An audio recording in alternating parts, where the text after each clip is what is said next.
Friends, आप YouTube channel R chemistry classes Ranjit sir पर हमारा वीडियोज देख रहे हैं। यहाँ केमिस्ट्री सीखने एवं समझने का अच्छा मौका मिलेगा। R chemistry classes Ranjit sir पर टॉपिक क्लियरेंस के साथ साथ एमसीक्यूज, ऑब्जेक्टिव, सब्जेक्टिव क्वेश्चन भी होगा और उनके सॉल्यूशन भी होंगे। R chemistry classes Ranjit sir पर पढ़ने का एक अच्छा माध्यम है जहां आप कम समय में ज़्यादा से ज़्यादा वीडियोज देख सकते हैं। हाय, तो फ्रेंड्स, हम सब पढ़ रहे थे क्लास 10th का चैप्टर नंबर 1 रासायनिक अभिक्रिया एवं समीकरण। तो कल के क्लास में मैंने पढ़ा क्या कि रासायनिक अभिक्रिया एवं समीकरण में सबसे पहले परिवर्तन के बारे में बताया कि भौतिक परिवर्तन क्या है, रासायनिक परिवर्तन क्या है। उसके बाद रासायनिक के परिवर्तन से रासायनिक अभिक्रिया का डिफिनेशन निकाले, रासायनिक अभिक्रिया के बारे में बताए। कल मैंने ये भी बताया था कि रासायनिक अभिक्रिया के लक्षण क्या क्या होते हैं, ये भी मैंने बताया था। लेकिन कुछ बच्चे का कमेंट आया क्या कि सर रासायनिक अभिक्रिया के लक्षण में आप सबके ऊपर एक एक एग्जाम्पल देकर बता दीजिए। तो चलो, वो मैंने एक्सेप्ट कर लिया और उसको आज मैं बताऊंगा, ठीक है। और उसके बाद मैं बताऊंगा रासायनिक समीकरण के बारे में। उसके बाद आपको रासायनिक समीकरण को बैलेंस करने के लिए 2 विधि मैं बताऊंगा।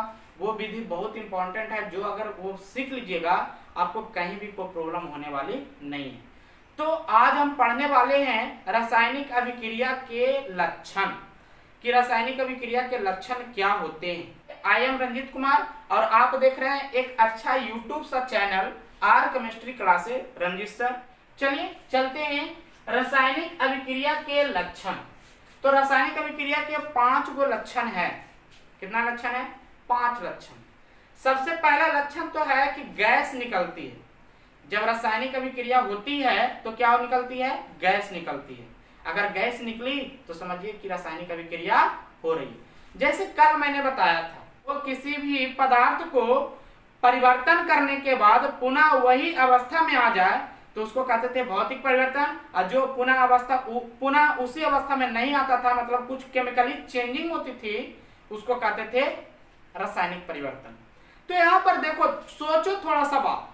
जैसे कल मैंने प्रयोग करवाया था कागज का, तो कागज को पहले फाड़ फाड़ कर टुकड़ा बनाए और टुकड़ा को एक जगह करके कुछ चीज से साट दिए, तो वो तो चेंजिंग नहीं हुआ, मतलब वो कागज ही तैयार हो गया। ये पेन को खोले थे, चलो ये पेन है, इसको हम ये टिप्पी को अलग कर दिए, परिवर्तन तो हुआ। लेकिन ये टिप्पी को फिर वहीं पर रख के हम इसको चाट दिए, देखिए परिवर्तन हुआ नहीं। इसी को कहा जाता है भौतिक परिवर्तन। चलो, दूध को हम बोले थे क्या कि दूध से दही जमना क्या था? रासायनिक परिवर्तन। क्योंकि दूध से दही तो आप जमा लीजिएगा, लेकिन क्या फिर दही से आप दूध को बना पाइएगा? नहीं। दूध का फट जाना क्या था? रासायनिक परिवर्तन। चलिए, मैग्नीशियम के रिबन को हम जलाए थे, रासायनिक परिवर्तन। चलिए, एक प्रयोग और मैंने दिया था कि लेड नाइट्रेट को पोटेशियम आयोडाइड के साथ कराए थे तो पीला छेप बना था, रासायनिक परिवर्तन। तो बहुत सारे एग्जाम्पल दे के हम उसको समझाए थे, लेकिन हाँ, अलग अलग एग्जाम्पल नहीं दिए होंगे, जिसके कारण कुछ बच्चे बोल रहे हैं कि इसको आप एग्जाम्पल दे दे के समझाइए। तो आज उसको मैं एग्जाम्पल दे दे कर ही समझाऊंगा। तो पहला बात आती है गैस का निकलना, दूसरा आती है तापमान में परिवर्तन, तीसरा आती है अवक्षेप का बनना, चौथा आती है अवस्था में परिवर्तन और 5वां है रंग में परिवर्तन, मतलब रंग भी परिवर्तित होती रहती है। चलो, सबसे पहले बात को मैं लेता हूं, गैस का निकलना। गैस का निकलना, तो आप गैस को निकालने के लिए अगर स्टेटमेंट की बात करेंगे तो स्टेटमेंट को भी लिख सकते हैं कि जब सांद्र सल्फ्यूरिक अम्ल में जिंक धातु के टुकड़े को डाला जाता है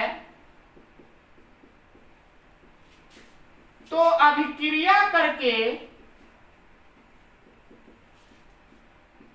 हाइड्रोजन गैस बाहर निकलती है। हाइड्रोजन गैस बाहर निकलती है। ये सब प्रयोग कर सकते हैं, आप घर में प्रयोग कर सकते हैं, लैब में प्रयोग कर सकते हैं। चलो किस तरह से होगा, जो ध्यान देना, एक कोनिकल फ्लास्क लेना, ठीक है। इसमें करना क्या है कि शांत सल्फ्यूरिक अम्ल डाल दो, इसमें क्या है H2SO4 डाल दो। H2SO4 डालने के बाद इसमें ऊपर से ध्यान रहा है, ऊपर से क्या करना है कि इसमें जिंक धातु डालो। चलो इसमें Zn भी हम डाल रहे हैं, तो जानते हैं क्या करेगा, Zn जो है H2SO4 के साथ रिएक्शन करके ZnSO4 प्लस H2 गैस निकलना प्रारंभ हो जाएगा। यहां से क्या निकलेगा, H2 गैस। अब देखो कि जैसे ही एक कोनिकल फ्लास्क लिए, मतलब एक बर्तन लिए, उसमें उस बर्तन में सल्फ्यूरिक अम्ल पहले से हम लिए हुए थे, जैसे ही उसमें हम जिंक धातु को डालना स्टार्ट किए तो देखिए क्या कि कुछ गैस के रूप में बाहर निकल रही है, जो हाइड्रोजन गैस है। और जब हाइड्रोजन गैस है, इसका मतलब क्या है कि सल्फ्यूरिक एसिड में जिंक को डालते ही वो कुछ परिवर्तन करना स्टार्ट हो गया। मतलब परिवर्तन क्या कर रही है कि गैस बाहर निकल रहा है, तो परिवर्तन किया तो उसी को कहा जाता है क्या, रासायनिक अभिक्रिया, कि रासायनिक अभिक्रिया कर रही है। तो रासायनिक अभिक्रिया का पहला लक्षण तो ये है कि गैस भी निकलती है, ठीक है। जैसे और एग्जांपल को ले सकते हैं, आप कोयला को, जैसे कार्बन को देखे होंगे, कार्बन को ऑक्सीजन की उपस्थिति में जलाइए, ऑक्सीजन मतलब वायु की उपस्थिति में। जब कार्बन को वायु की उपस्थिति में जलवाइएगा तो देखिएगा एक धुआं टाइप पर निकलती है, जो कार्बन डाइऑक्साइड गैस निकलती है। या आप कहीं हलवाई जी के दुकान में जाइए, देखिए जौन समय वो चूल्हा को जलाते हैं उस समय देखिएगा बहुत सारे धुआं निकलती है। क्या निकलती है, बहुत सारा धुआं। जो शुरू में निकलती है ना, वो होती है कार्बन मोनोऑक्साइड, बहुत विषैला, वो गैस के रूप में निकलती है। तो यहाँ पर ध्यान देना, आप बताओ कि कोयला को, वो लकड़ी को तो जलाकर हम कोयला बना दे, तो क्या कोयला को कोई उपाय करेंगे तो वो लकड़ी बन जाएगी, नहीं बनेगी, तो वो रासायनिक परिवर्तन हुआ। चलो दूसरा है क्या लक्षण कि तापमान में परिवर्तन। दूसरा क्या है, तापमान में परिवर्तन। तो यहां पर ध्यान देना है कि जब चूने में जल को डालेंगे तब ऊष्मा उत्पन्न होती है।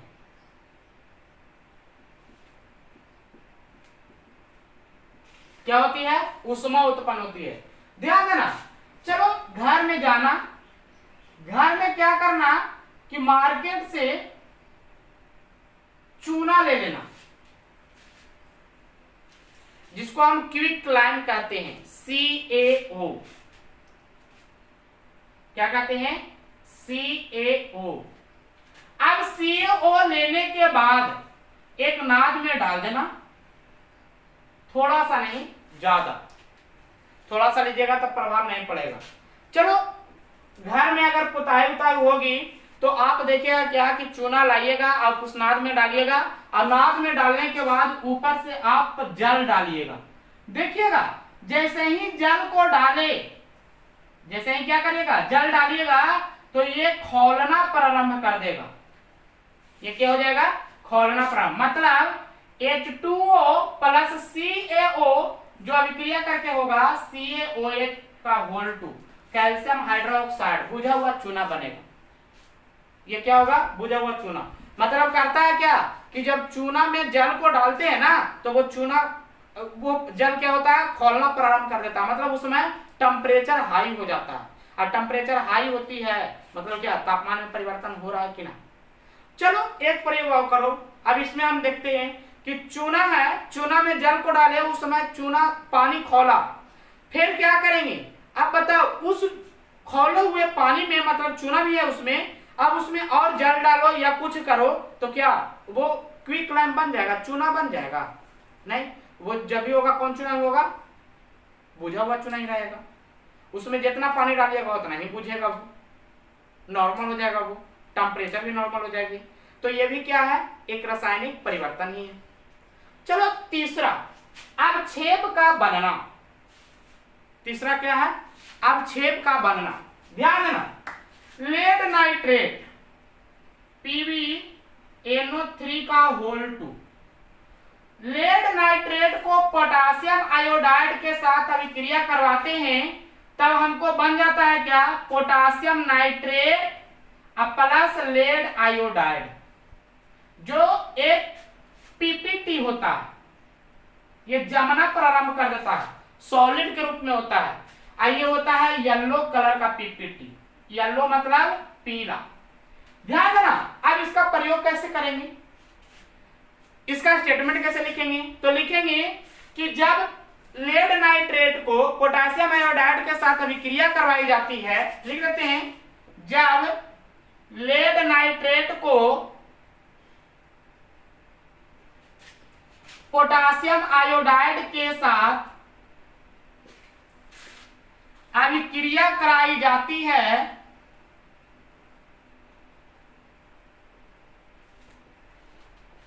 तो पीले रंग का अवक्षेप बनना शुरू हो जाता है।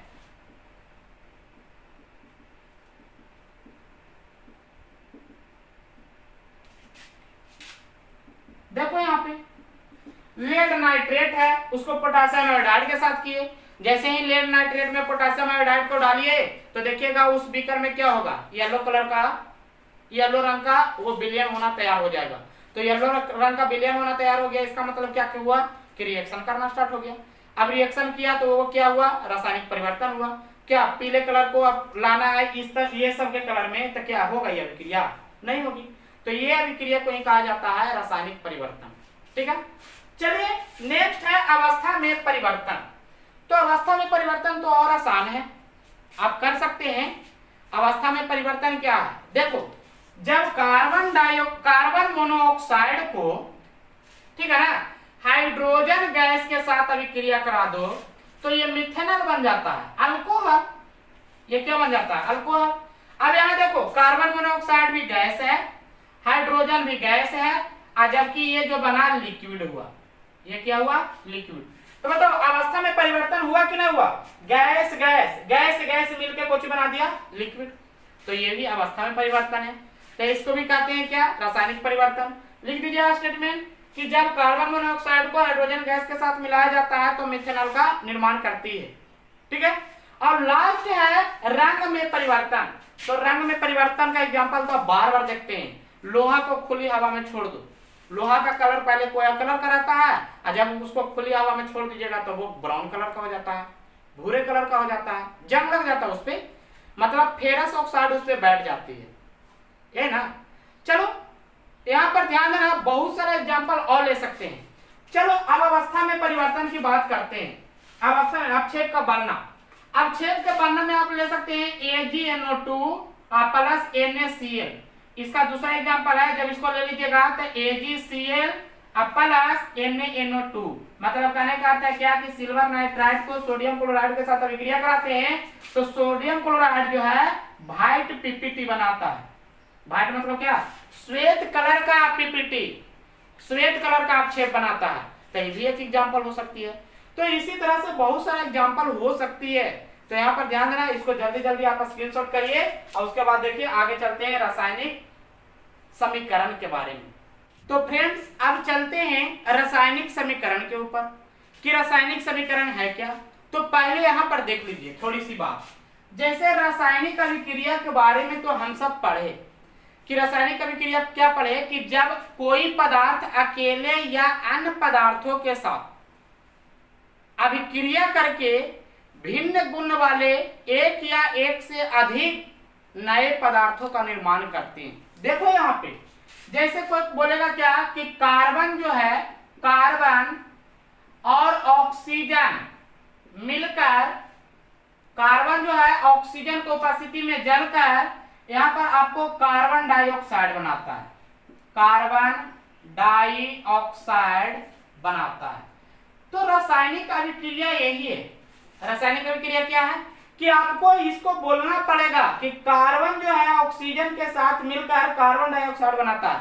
लेकिन अगर इसी को संकेत या फॉर्मूला के द्वारा निरूपित कर देते हैं, इसी वर्ड को, कि हम क्या बोलेंगे कि कार्बन और ऑक्सीजन को जब जला देते हैं तो हमको CO2 बन जाता है। देखो ये कार्बन जो है कार्बन का संकेत हुआ C, ऑक्सीजन जो है वायु का संकेत हुआ, और ये CO2 जो है कार्बन डाइऑक्साइड फॉर्मूला हुआ। तो यहाँ पर ध्यान देना, हम बोले क्या कि पहले रासायनिक अभिक्रिया के बारे में पढ़े। तो रासायनिक अभिक्रिया क्या है बताइए। जब स्टेटमेंट को लिखना स्टार्ट करिएगा तो बहुत बड़ा बड़ा स्टेटमेंट जाएगी, तो इसका मतलब है क्या कि उसको हम शॉर्ट में भी तो लिख सकते हैं ना। केमिस्ट्री क्यों, इसलिए किस लिए इतना पढ़े, तो उसको तो शॉर्ट में लिख सकते हैं ना। तो लिखने के कारण जो हमको वो शॉर्ट में लिखाती है उसी को हम कहते हैं रासायनिक समीकरण। मतलब अब यहाँ पर कोई कह दे, जैसे कहेगा कि लेड नाइट्रेट, देखो यहाँ पे एक एग्जांपल आओ, लेड नाइट्रेट, लेड नाइट्रेट को पोटासियम आयोडाइड, पोटासियम आयोडाइड के साथ जब अभिक्रिया करवाए तब हमको जो बना वो बना क्या, पोटासियम नाइट्रेट, नाइट्रेट और लेड आयोडाइड। बताइए कितना बड़ा स्टेटमेंट के रूप में जा रहा है ये। तो इसी को शॉर्ट में मतलब संक्षिप्त में लिखना ही रासायनिक समीकरण कहलाता है।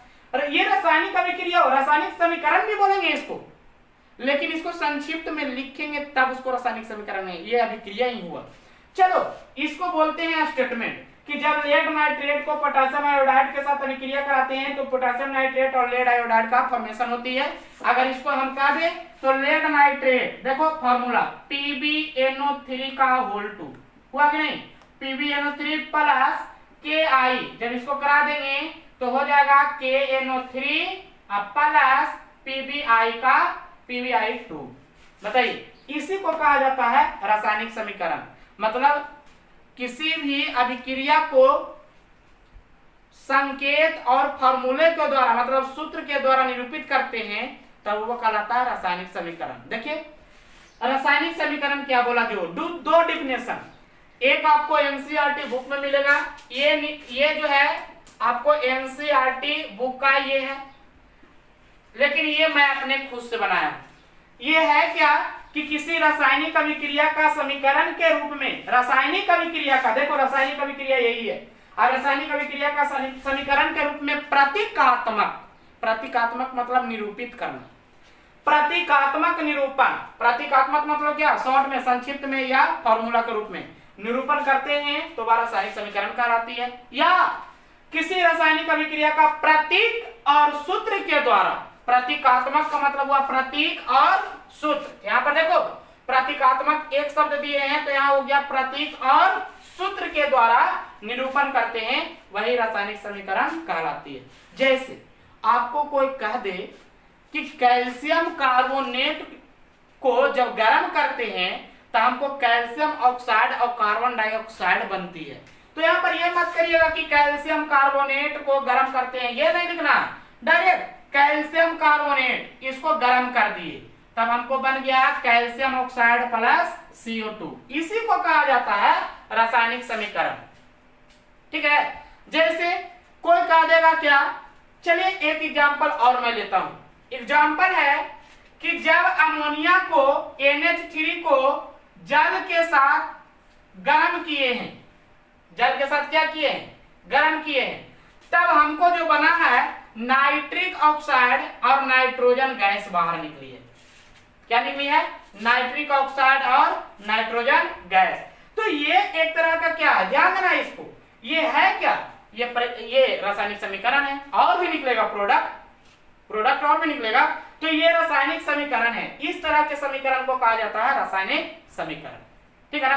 अब देखो इसमें, जैसे मैं यहाँ पर बात कर रहा हूँ रासायनिक समीकरण की, यहाँ पर देखो रासायनिक समीकरण है, यहाँ पर रासायनिक समीकरण है।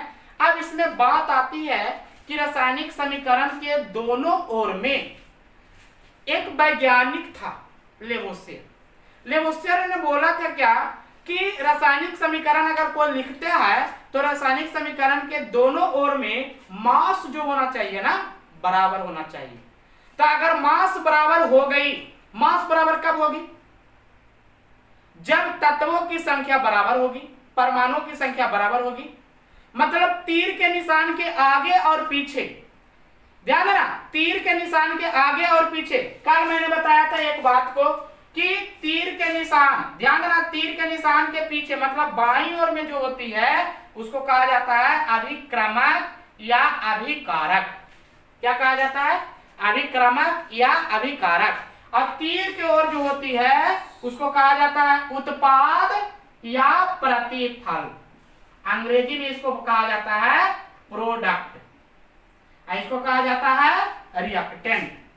तो यहां पर ध्यान देना, इसका भी डिफिनेशन है कि जो रासायनिक अभिक्रिया में भाग लेती है, तो रासायनिक अभिक्रिया में भाग ये ले रही है, इसको क्रिया कर रहे थे ये बन रही है, नहीं, जिसके द्वारा हमको बनता रासायनिक अभिक्रिया में वही ना होगी। बताइए रासायनिक अभिक्रिया में भाग कौन ले रहा है? Carbon oxygen.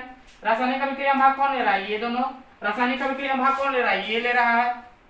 तो जो रासायनिक अभिक्रिया में भाग लेती है उसको कहा जाता है अभिक्रमक, और रासायनिक अभिक्रिया के फलस्वरूप जो निर्माण होता है, रासायनिक अभिक्रिया में भाग ले लिया, अब दोनों को मिला दिए तो कुछ नया प्रोडक्ट तो हमको बनेगा ना, तो जो निर्माण होती है उसको कहा जाता है उत्पाद या प्रोडक्ट। देखिए तीर के निशान की ओर, अब यहां पर ध्यान देना है कि इधर की ओर है तो जो प्रोडक्ट हमको बन रहा है ये बन रहा है। अब बताओ, कहीं कहीं पर आपको रहती है ना कि तीर का निशान का मतलब क्या है?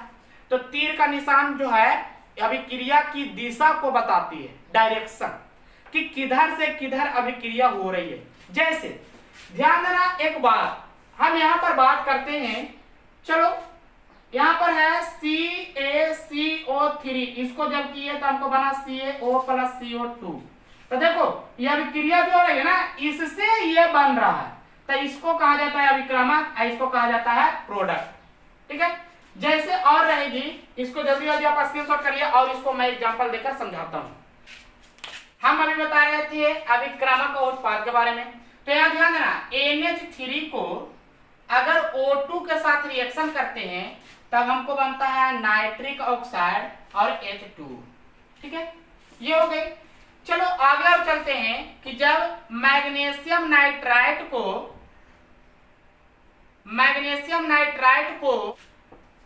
H2O के साथ अभिक्रिया कराते हैं तब हमको बनता है मैग्नीशियम हाइड्रोक्साइड और NH3, ये निकलती है। और आगे चलिए और भी एग्जांपल ले सकते हैं, CuO को NH3 के साथ रिएक्शन कराते हैं अमोनिया के साथ, तो हमको मिलता है Cu + N2 + H2O, इस तरह का मिलता है। तो ये सबको हम किस तरह से करेंगे, ये सबको हम कैसे पहचानेंगे कि ये कौन अभिक्रमक है और कौन उत्पाद है? तो यहाँ पर ध्यान देना, थोड़ी सी बात हम क्या बोले कि यहाँ पर देखिए तीर का निशान जो है ना, ये आपको ये बताता है कि अभिक्रिया किधर से किधर की ओर हो रही है। तो देखिए तीर का निशान उधर है, मतलब जो आपको भाग ले रहा है अभिक्रिया में ये है, तो इस साइड वाला को कहा जाता है अभिक्रमक या अभिकारक, और जो तीर के निशान की ओर है उसको कहा जाता है प्रतिफल या उत्पाद। ठीक है ना। अब यहाँ पर देखो एक बात आती है क्या कि रासायनिक अभिक्रिया को किस नियम के आधार पर हम लिख सकते हैं? तो रासायनिक अभिक्रिया को लिखने के नियम बहुत सारा है। सबसे पहले नियम तो है क्या कि ध्यान देना, यहाँ पे सबसे पहले बात आती है कि जब रासायनिक अभिक्रिया को हम लिखते हैं तो परमाणुओं की संख्या चेंज नहीं होनी चाहिए। परमाणु की संख्या क्या होनी चाहिए? चेंज नहीं होनी चाहिए। मतलब हाँ, एटम की व्यवस्था में आदान प्रदान हो जाए लेकिन परमाणु चेंज ना हो। जैसे यहाँ पर है नाइट्रोजन, तो उस साइड में भी नाइट्रोजन होनी चाहिए। रिएक्टेंट में अगर नाइट्रोजन है तो प्रतिफल में भी क्या होना चाहिए? नाइट्रोजन होना चाहिए। इसमें हाइड्रोजन है तो प्रतिफल में भी हाइड्रोजन होना चाहिए। इसमें ऑक्सीजन है तो प्रतिफल में भी ऑक्सीजन होनी चाहिए। मतलब इसका कहने का अर्थ है क्या कि जो भी एटम, जो भी परमाणु अगर रिएक्टेंट में है तो वो परमाणु प्रोडक्ट में होना अनिवार्य है, चाहे प्रकृति का दिया हुआ रिएक्शन हो और चाहे मानव निर्मित द्वारा दिया हुआ रिएक्शन हो।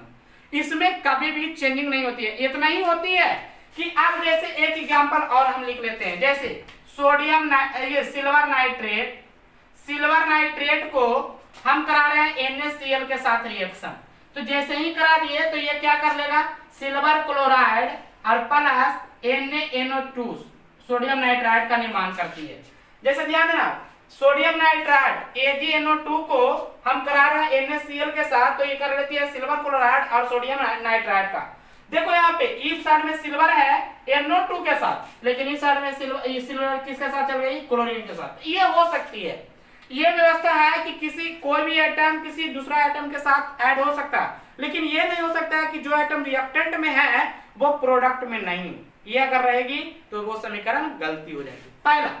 दूसरा है क्या कि अगर रिएक्टेंट में अभिक्रमक में दो या दो से अधिक एटम हो या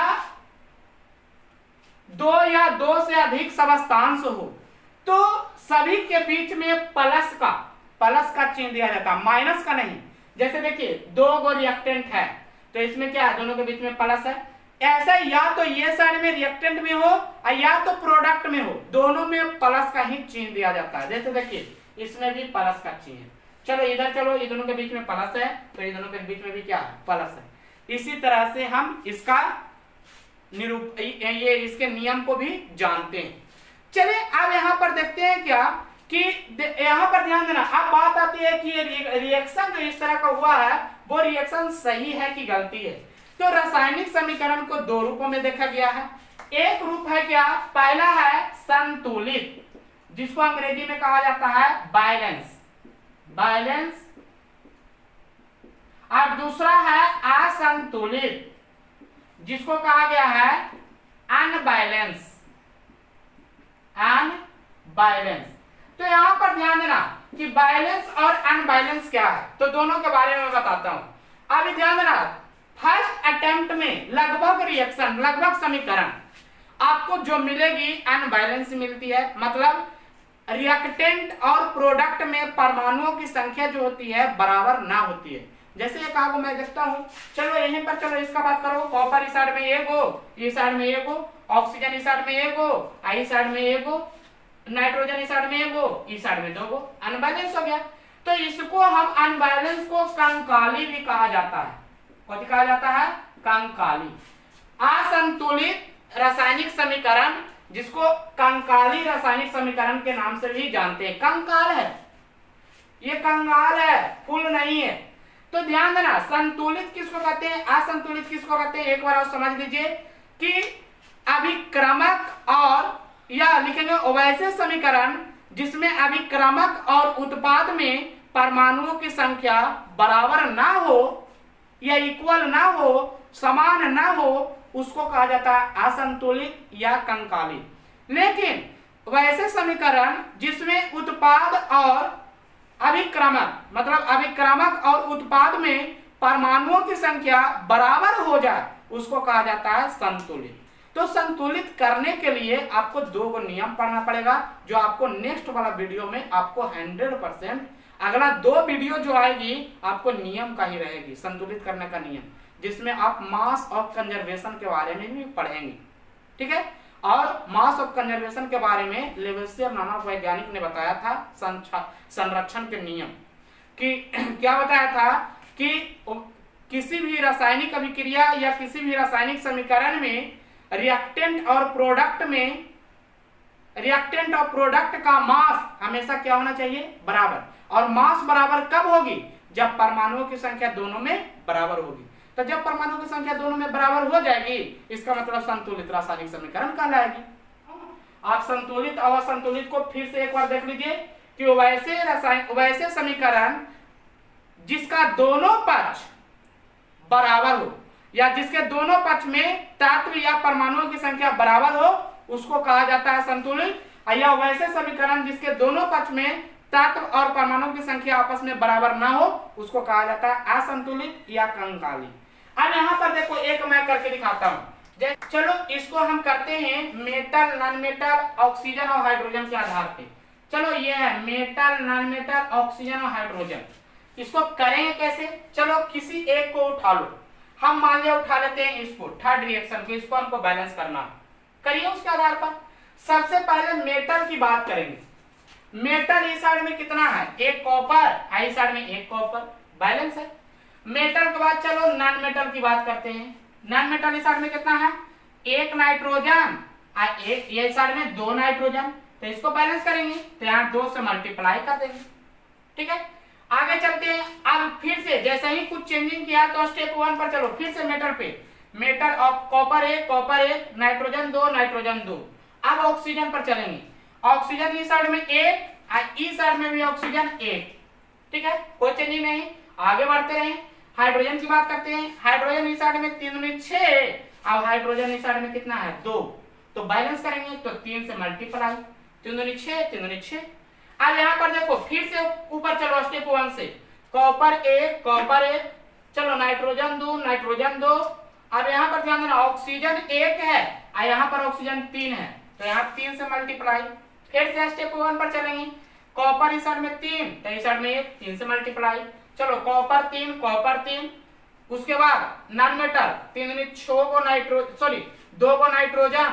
नाइट्रोजन, उसके बाद ऑक्सीजन 3 ऑक्सीजन, उसके बाद हाइड्रोजन 6 हाइड्रोजन, तो 6 हाइड्रोजन। इसी तरह से हम बैलेंस करेंगे। इसको बैलेंस अब देखिए इसमें आपको देखना है कि हमको यहाँ पर मास बराबर है कि नहीं है। चलो इस तरह के एग्जांपल के भी देख सकते हैं, या को मास बराबर करना है तो C+O2 कर लीजिए। आपको देख रहा है एक छोटा सा इक्वेशन को मैं दिखाता हूँ। यहाँ पर देखिए कार्बन एगो, ऑक्सीजन 2 मास बराबर है कि नहीं। यहाँ पर 12, यहाँ पर कितना हो जाएगा 16 दूनी 32, जोड़कर आ जाएगा 44। यहाँ पर 12, 16 दूनी 32, जोड़कर आ जाएगा 44। अगर दोनों साइड में मास इक्वल आ गया तब उसको कहेंगे संतुलित, या दोनों साइड में परमाणुओं की संख्या इक्वल आ गई तब उसको कहेंगे संतुलित। अगर दोनों साइड में परमाणुओं की संख्या इक्वल नहीं आई तब उसको कहेंगे असंतुलित या समकालीन।